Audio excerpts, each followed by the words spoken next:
precious lovelies. My name is Katharina Moonchild. I'm sorry about the lighting. I guess it's pretty bad, but it's really very beautiful in the shade, so I'm gonna leave it like this for now.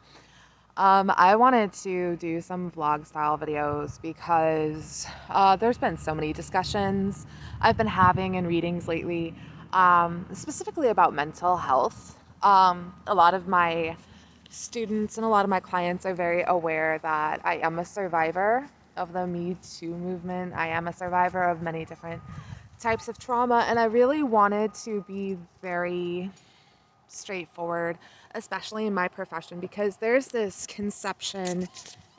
My poor dog. He's like, Mom, let me off the leash, but he thinks he's a little bit too. He thinks he's a lot bigger than he actually is, so we're gonna probably just leave him on that leash for now.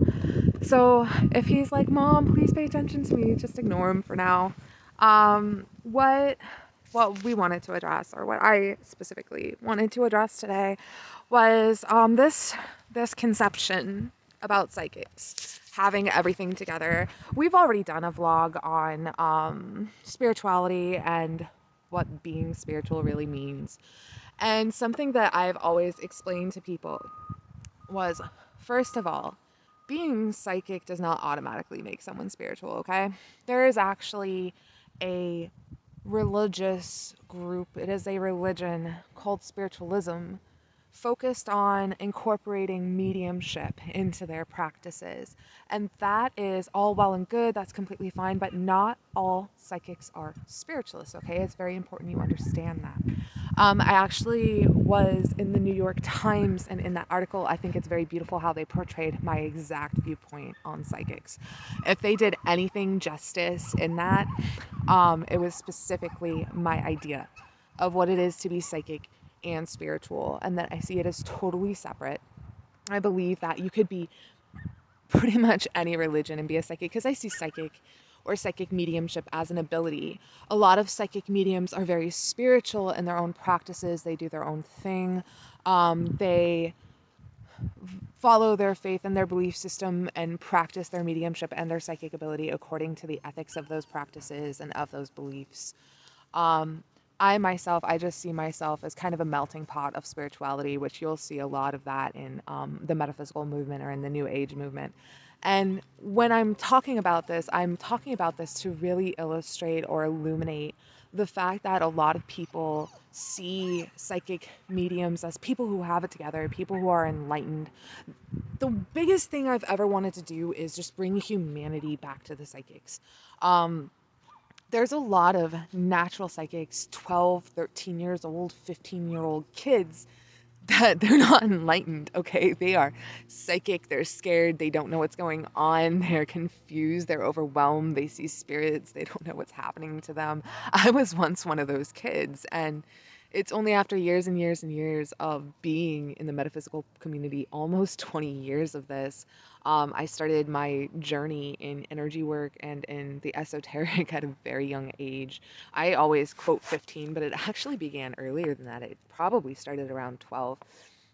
My journey in specific is not the point, though. My point is that when you're going to a psychic and you're getting these answers, it's so important to understand that these answers or these messages are channeled messages from source, from a higher place, from creator, from your angels, from your spirits, from the energy surrounding you, and it's coming through them. And oftentimes those readings are tainted with the psychic's own personal experiences or with their own personal perspective here.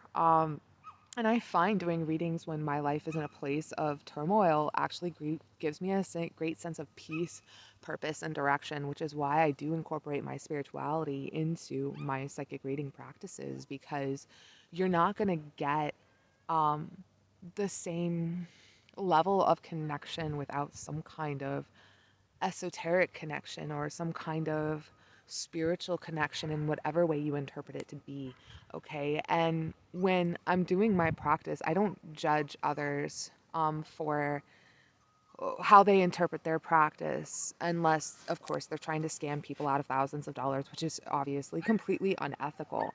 But I have talked to so many psychics, so many clients about these things, and my attitude really is you don't have to live a certain lifestyle to A, be psychic, or B, be spiritual. That's just not the case.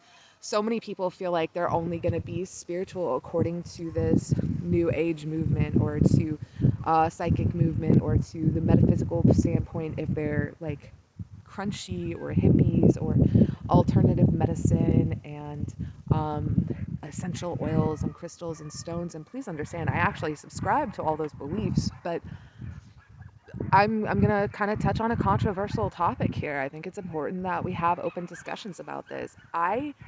In my personal practice, have seen people take these things to an extreme and actually severely compromise their health because they're only going according to these things. Nothing in a reading can replace a professional. Nothing in a reading can replace the guidance of a medical professional.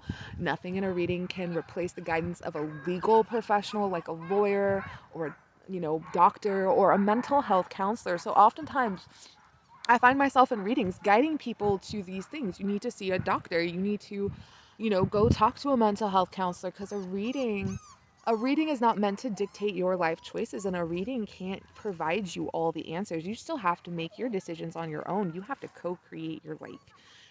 A future is only created by the decisions we make, and oftentimes readings are used as a guidance or a roadmap or a tool to help give us more clarity into where we're going and confirmation for things that we already know. And a good reading really generally consists of you know exactly what they're talking about, you know exactly what they're saying, you really connect to what they're saying, and it's confirming the things you've already been thinking or already been knowing, especially when you're guided to that. If you're going to a psychic and you're asking a question like, is he going to come back to me? Or does he really love me? Or you're wanting to hear what they want to tell you, or the other way around, you want to hear what you want to hear.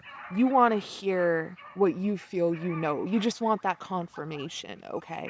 Um, I think it's true we all want to know that we're loved, but there's so many different sides to that. Did they leave of their own free will? Um, on a side note, oh, this poor dog. He's like, "Mom, please let me go play. Please let me go play." Wiki, do you wanna give these people okay, no. He's just so excited to go play and I'm like, no dude, you are too little. Say hello. Say hello. Oh, and Gus is coming to join us. My beautiful dogs. I that's why I wanted to get on the mental health discussion too, because that's where I already really began it all. But before we go backtrack to that, what I was saying was that we have these conceptions that a psychic should tell us. Like if you're calling up a hotline or calling up a psychic and you're like, I desperately want to know that he loves me, it's time for you to reflect on your sense of self-worth here, okay? You're looking for that outside validation that somebody else loves you, all right? That somebody loves you and finds you worthy of that. And when you're approaching psychics and you're saying, does he love me? Does he want me? Is he there for me? Is he this? Is he that? Oftentimes I find myself saying, what about you? Well, what about you? Well, what about you? Focus on you. What about you? What about you? It is to return to the focus that you're the one that gives your life purpose here. And if you have a psychic that's constantly just taking your money and going, yeah, he loves you, yeah, yeah, yeah, and you find yourself going back to the psychic over and over and over again, especially in like a couple month period of time, if you're getting 3, 4, 5, 6 readings after a month or two, that's that's a lot. You're getting one reading a week or one reading every couple of days or one reading every couple of weeks. That's a lot. The only time that that's appropriate, and even that's stretching it, is when you are going through a major life change or a major life crisis here where things are constantly fluctuating and things are constantly changing and there's so much going on. When you have a really normal flow to life, a reading a year or 2 readings a year is enough. Two readings a year if you have nothing crazy going on, if it's just go with the flow and you just need some direction on where you're taking your career or your money or your goals, and you're just trying to get some clarity on, yeah, this is the right way for me to go, or I should go this way, or I should go this way. It's helpful to get that guidance as a roadmap there, but it's not meant to, again, make your life choices for you. here.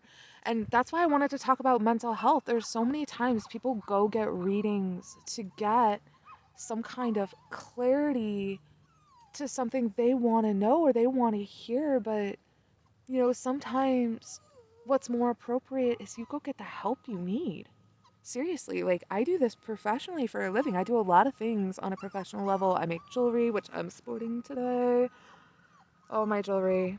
I love my dogs, who are like, Mom, I think I'm just gonna go ahead and let them off, I do so many things professionally though. I make jewelry, I teach, I teach Reiki, I do readings, I do psychic mediumship, I do this, I do that, and I do media and I do marketing and I do, hospitality and I like to draw, I like to sing, I do all these things.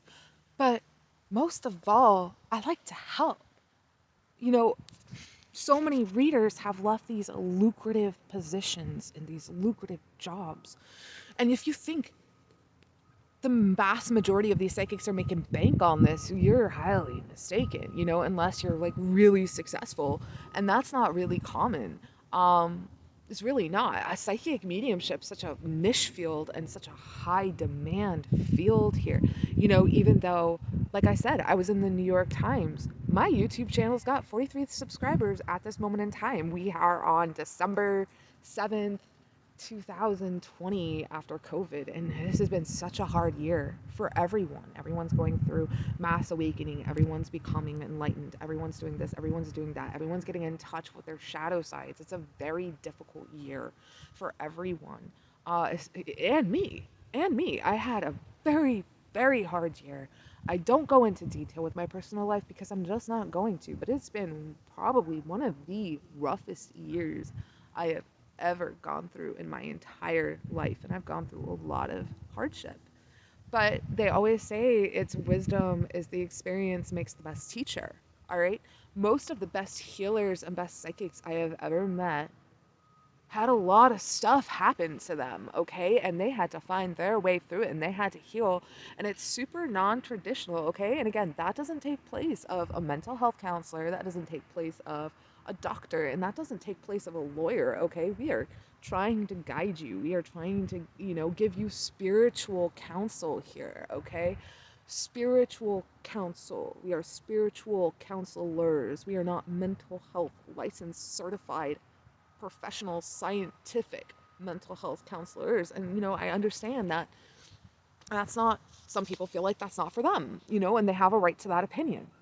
Okay, it's their life, their choice. They have to figure out what's best for them. Some people feel spirituality is the way to go, and rocks and essential oils and meditation and yoga, and those are beautiful life building, life altering goals to set for yourself that will improve your quality of life there. Who can argue with getting exercise is going to make the quality of your life better? And who's going to argue that, focusing on meditation and trying to quiet yourself and still yourself? And those are all fundamentally, crucially important life aspects of health and wellness, especially mind, body, spirit. But sometimes it's not enough, okay? You have to understand that people look for that miracle fix or miracle cure, okay? They look for help, and then there's people that'll prey on that help. There's books out. If you do this and follow this holistic wellness journey, this will cure you. No.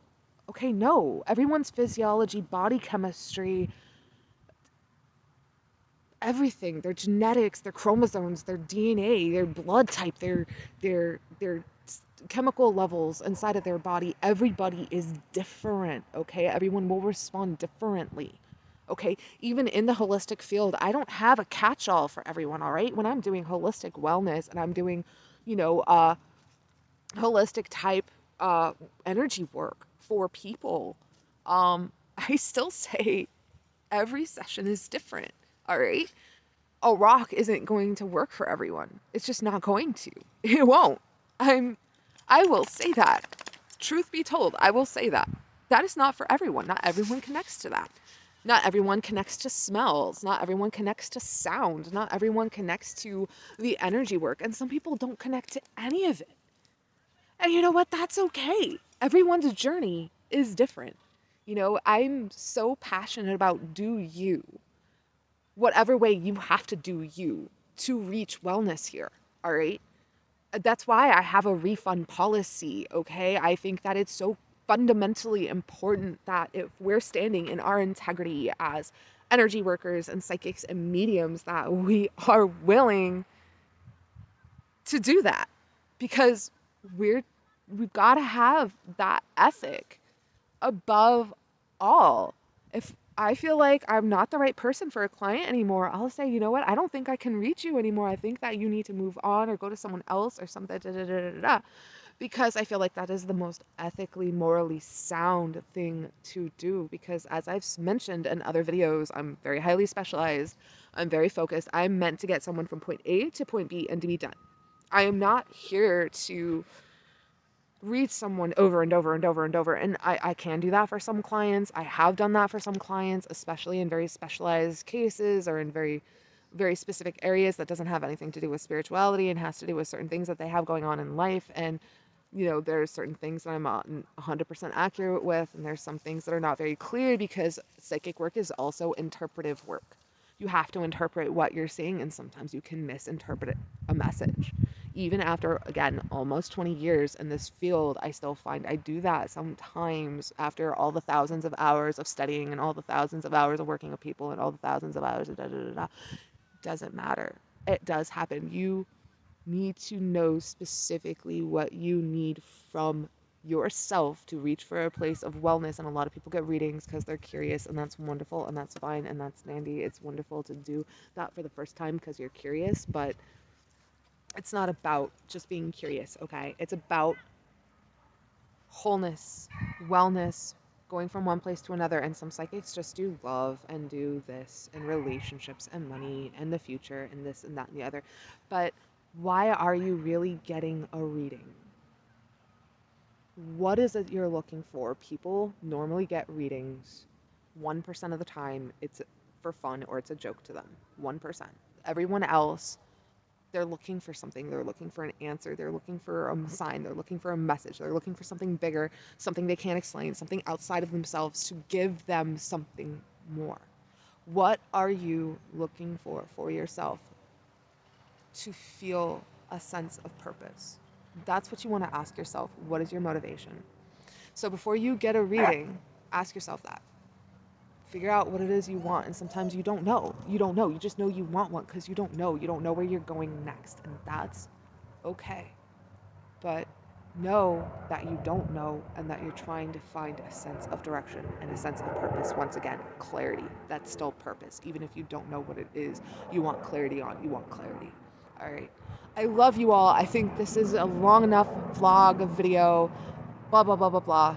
Again, to kind of encapsulate it, mental health. Please take care of yourselves. Please know that your psychics are human. They are on their own personal journey in life. They are on their own personal path. They are all doing their best to just make their way through this world too. We all, as people, have trials and tribulations.